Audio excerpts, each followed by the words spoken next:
Ladies and gentlemen, with the new released Fallout series, I got my attention hooked on the meaning behind the vaults, and I decided to tell you about the top 5 most disturbing vault experiments throughout the Fallout universe. Sit back, relax, as we explore the horrors of how Vault-Tec and the government tested their public. Before we begin, let's first talk about what vaults even are and why they were created. The nuclear exchange that characterized the Great War lasted for only a brief 2 hours, but was unbelievably destructive and reshaped the climate of the world, even as it caused the fall of most of human civilization everywhere across the globe. A vault is a type of survival shelter designed to protect individuals from nuclear war. Leaders who manage vaults are known as overseers. Vault-Tec built over 100 vaults around the country, as well as in Canada, as part of a societal preservation program. Not all vaults were completed by the Great War, and some vaults sealed without many of their intended inhabitants. Some vaults had a unique set of circumstances designed to test the occupants, such as not having enough food synthesizers, only men, or opening after only 6 months.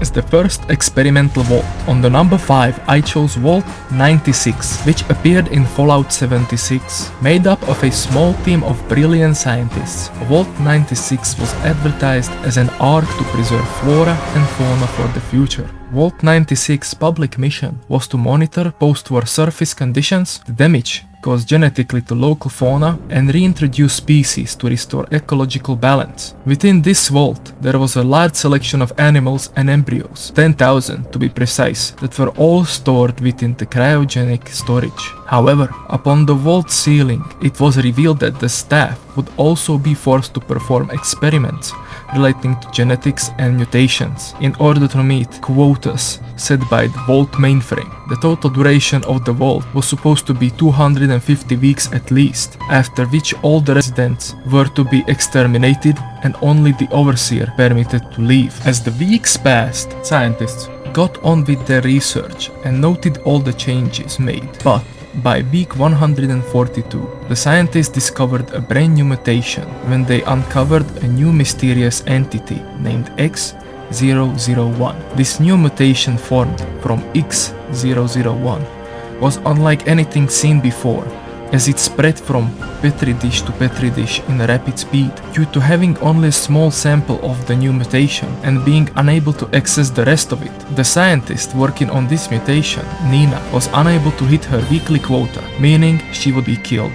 The overseer from this lab, called Eric DeMarcos, had been working on an escape plan for 2 years. He created a virus called the Serif, which was to override the mainframe computer, shutting it down. On the day of their attempted escape, the mainframe activated superseding Protocol Omega and killed all the residents of the vault. The created mutated animals had now started to escape the vault. What was once an idyllic vault that could help rebuild the wasteland is now a death trap with creatures roaming the post-war land.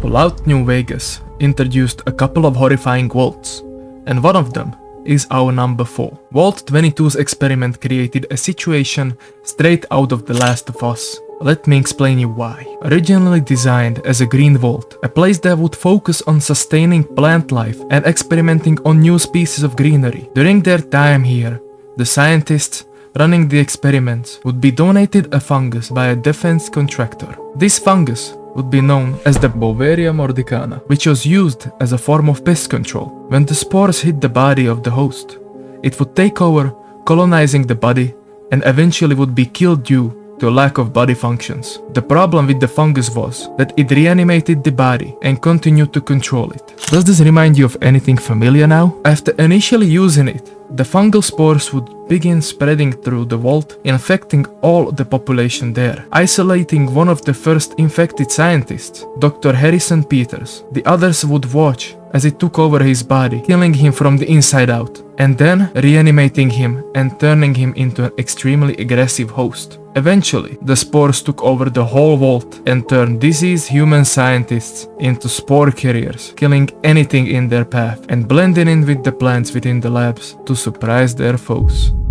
On number 3, Another vault from Fallout New Vegas. We have the first example of a terrifying experiment used on its civilians. Vault 11 might seem like a standard vault, but realistically, its main ambition was to run a simple social experiment. After the blast door sealed, the inhabitants were informed by the vault computer they would have to sacrifice one of their fellow vault dwellers every year, or else everyone in the vault would be killed. In addition, they were to be informed that as a reward, the vault door would be unlocked, allowing free passage to and from the vault with the overseer's permission. They eventually settled on making the choice of sacrifice through democratic elections, where the chosen individual would be elected as an overseer, and at the end of their term, they were required to enter a chamber and submit to execution. The residents believed this would satisfy the requirement the computer gave and spare the remaining dwellers. Of the vault's original residents, only the first overseer entered the vault, knowing that he would have to sacrifice one of the dwellers. However, even he was unaware of the true outcome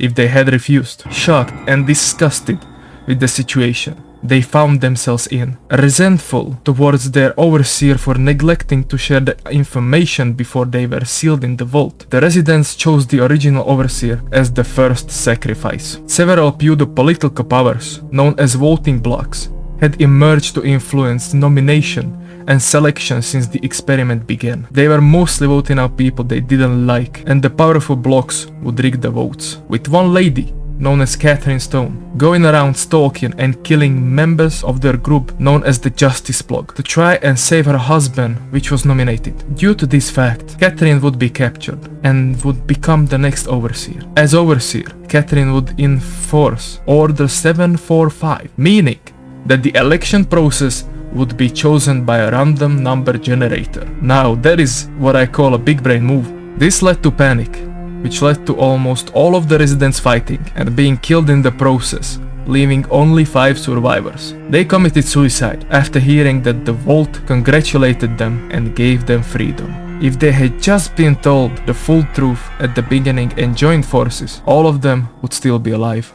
Slowly ending our list, on number 2, I placed the Vault 75. Vault 75 was built beneath the Mold Middle School, making sure those children had a quick place to evacuate to if the time came. All seemed good. This vault was encouraging families to sign up, for every family that had a child under the age of 15 attending that school living in Malden. The experiment here was to turn the children into battle-ready super soldiers who would obey any command given to them. This would be done by selective breeding, genetic modifications, and hormonal treatments. The day came when the bombs hit, and all those who qualified for the vault entered its premises. When they got there, the children under the age of 17 were taken to one side to meet the overseer, and those over the age of 17, such as parents, would be taken to the holding area and be executed.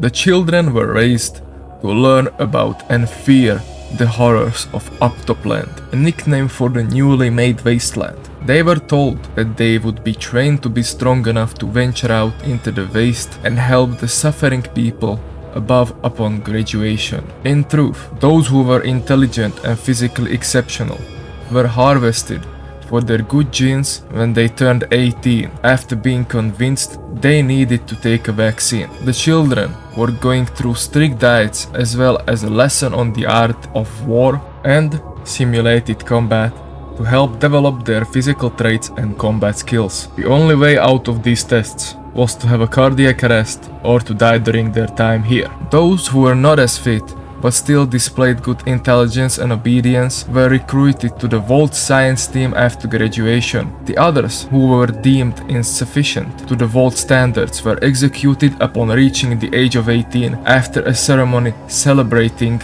their graduation, and their bodies were incinerated after. Children here were turned to soldiers who were far more powerful with incredible gun skills and lightning speed. 2 residents, James S. and Rohit L., recruited and rallied with the residents of the Vault, making sure all the kids are safe, and executed the scientists. Man, this sounds like some Hydra type shit.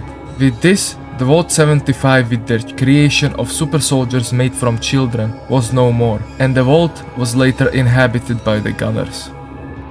Coming on the number 1. We have the Wasteland Vault number 112, introduced in Fallout 3. This vault was run by an insane sadistic scientist known as Stanislaus Braun. Was one of the last vaults to be made by Vault-Tec. 85 citizens were living in this vault, and all of them were hooked up to a virtual reality world for the indefinite duration of the Vault experiment. The problem here was Braun himself. As soon as the residents entered their pods, he had full control over them. He was using them as play dolls to his own sick fantasies without allowing them to leave at all. The moment he got bored of the utopia, he killed the residents and set up a new one, forcing these people to live a life of torture, causing them to be killed over and over again. Thank you everyone for watching this video, and I have to say, I had a lot of fun researching this topic, so I'm fully open to make another part if you're interested. Also, a huge thanks for smashing the views on my last video. I'm honestly shocked at how many lovely comments I got. Thank you again, and see you at the next video. Bye bye.